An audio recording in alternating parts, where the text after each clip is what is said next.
Ladies and gentlemen, my presentation topic is teachers' attitudes and intention regarding inclusive practice in Hong Kong higher education. I'm Dr. Anna Ng.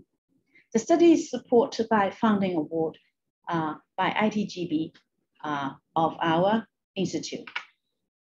Policy of inclusive education is to provide opportunities for all students regardless of learning disabilities and to study in the same regular school in Hong Kong.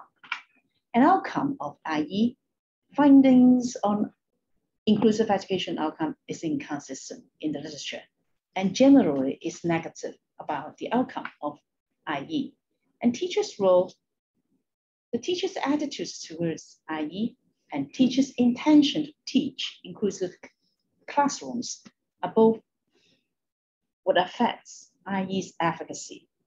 So these are found in the literature. So teachers' role is very important, and some demographic characteristics can be helpful for teachers to teach IE. For instance, they are female, older in age, and they have longer teaching experience. These demographic characteristics of them tend to be more supportive of IE. And the focus of current study mainly on the previous study, mainly on primary and secondary schools.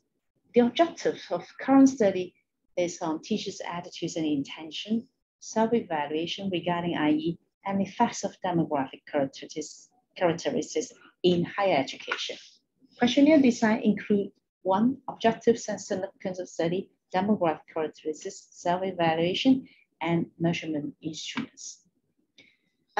Self-evaluation includes 4 dimensions. First is self-confidence in teaching IE, experience in teaching IE, knowledge of IE policy, and perceived adequacy in training. And the measurement instruments include attitudes towards IE, intention to teach inclusive classroom. Data collection questionnaire were put online, an invitation to participate to be returned within 10 days, and a reminder sent after 2 weeks. Data collection completes in 3 weeks.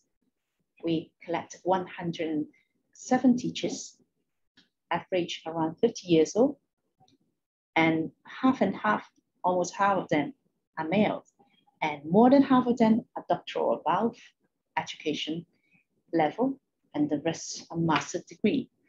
Significant demographic characteristics, older teachers showed higher intention to teach IE, age about 50. Classification of tests. So if they score less than 50, means very low, and higher than 70% score means very high. And here comes the results. Teachers' attitude and intention regarding IE. Teachers are generally positive in attitudes, and they have high intention in teaching IE, as you can see here. The figures here. And the self-evaluation regarding inclusive education in these 4 dimensions. In general, you can see from the score, they show low confidence, and then there are insufficient experience in teaching IE, as you can see here, the score, and they show poor knowledge of IE policy, almost 45% score, low. And for training, as you can see, more than 75% of them find that they are inadequate in training. Self-evaluation and intention to teach inclusive classroom. So as you can see, if they evaluate themselves in these 4 dimensions as low or moderate, there is a connection, association with their intention to teach inclusive in class. So they have poor self-evaluation of competence, knowledge, experience, and training. And these findings, these poor self-evaluation was associated with low intention to teach IE.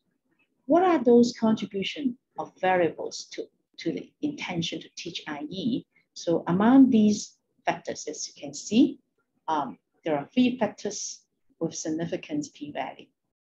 First is age, second is attitude towards IE, as well as knowledge of IE policy. So only age, IE attitudes, and knowledge make significant contribution in affecting their intention to teach IE. So generally speaking, older teachers show a higher intention to teach IE. Teachers' self-evaluation regarding IE was rather poor, and poor self-evaluation was associated with low intention to teach IE. And the self-evaluation and self-efficacy. So the poor self-evaluation associated with low self-efficacy, that would cause poor outcome of IE and increased stress for teachers. These are the findings in the literature. And in service training, effective in promoting self-efficacy can increase self-evaluation. So therefore, the in-service training should be organized for teachers. In general, we find that though teachers express high intention to teach IE, they showed low self-evaluation, including the following 4 dimensions: low self-confidence in teaching IE, insufficient experience in IE, poor knowledge in IE policy, and inadequate training in IE as well. Negative effects of poor self-evaluation. Poor self-evaluation causes low self-efficacy, which in turn causes poor outcome of IE and increased job stress. And the implications: in-service training should be organized to improve teachers' self-evaluation, to promote teachers' well-being, and to enhance the efficacy of IE. So these are our findings. Thank you. Here comes the references. Thank you.